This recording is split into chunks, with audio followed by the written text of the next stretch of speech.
মাছ ডিম আলু একসাথে সেদ্ধ করে আজ যে রেসিপিটা তৈরি করব, রেসিপিটা দেখে অনেকেরই কিন্তু লোভ হবে। তবে এই রেসিপিটা তৈরি করা একদমই সহজ, আর এটা খেতে কিন্তু দুর্দান্ত স্বাদের হয়েছিল। আমি এখানে একটা তেলাপিয়া মাছ, দুটো ডিম আর দুটো আলু একসাথে সেদ্ধ করে নিয়েছি। তো এখন এই উপকরণগুলোকে নামিয়ে আমি ঠান্ডা করে নিয়েছি। প্রথমে মাছ থেকে মাছের কাঁটাটা ছাড়িয়ে নিচ্ছি।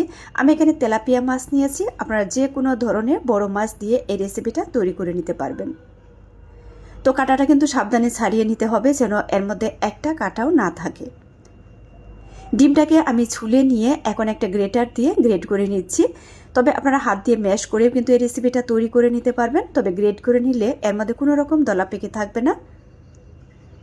তো আলুটাকেও আমি একসাথে গ্রেট করে নিলাম। তো মাছটাকে আমি একদম ঝুরঝুরে করে ভেঙে নিচ্ছি, যেন এর মধ্যে কাঁটা থাকলে সেটাও যেন বের হয়ে আসে।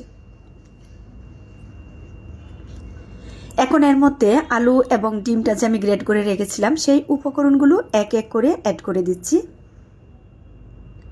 রেসিপিটা কিন্তু দুর্দান্ত মজার হয়েছিল, অবশ্যই আপনারা বাসায় ট্রাই করবেন।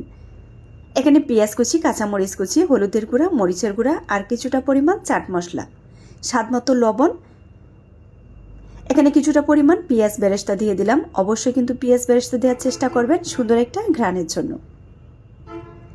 এখন সবকটা উপকরণকে হাত দিয়ে খুব ভালো করে এভাবে মিশিয়ে নিচ্ছি।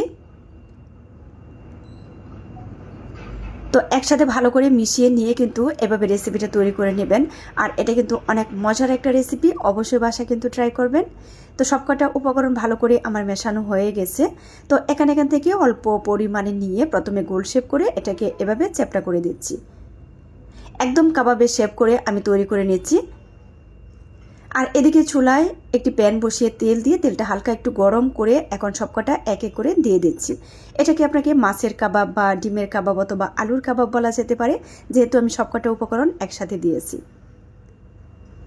তো আমি চুলার তাপটা মিডিয়াম করে রেখে সবকটাকে একটু লালচে কালার করে ভেজে নেব। আর একটা পিসটা যখন এরকম সুন্দর একটা কালার হয়ে যাবে তখন এটাকে আমি উল্টে দিচ্ছি। যাদের কাছে সহজ রেসিপি ভালো লাগে পেজ ফলো করে পাশে থেকে সাপোর্ট করবেন প্লিজ। আর যারা চ্যানেল থেকে দেখছেন আমার চ্যানেলটি সাবস্ক্রাইব করে রাখবেন। তো এই সহজ রেসিপিটা আপনাদের কাছে কেমন লাগলো অবশ্যই কমেন্ট করে জানাবেন। আর ফ্রেন্ডস অ্যান্ড ফ্যামিলির সাথে শেয়ার করতে ভুলবেন না। তো সুন্দর একটা কালার করে এখন আমি সবকটাকে নামিয়ে নিচ্ছি। আর এটা খেতে কিন্তু দারুণ মজার হয়েছিল। আপনারা সাদা ভাত, পোলাও ভাত বা এভাবে স্ন্যাক্স হিসাবেও খেতে পারবেন। আর এটা একবার তৈরি করে আপনারা ফ্রোজেন করে রেখে তারপরে যখন তখন বের করে ভেজে নিয়েও কিন্তু খেতে পারবেন। তো ভিউয়ার্স, সবাইকে অসংখ্য ধন্যবাদ রেসিপি দেখার জন্য।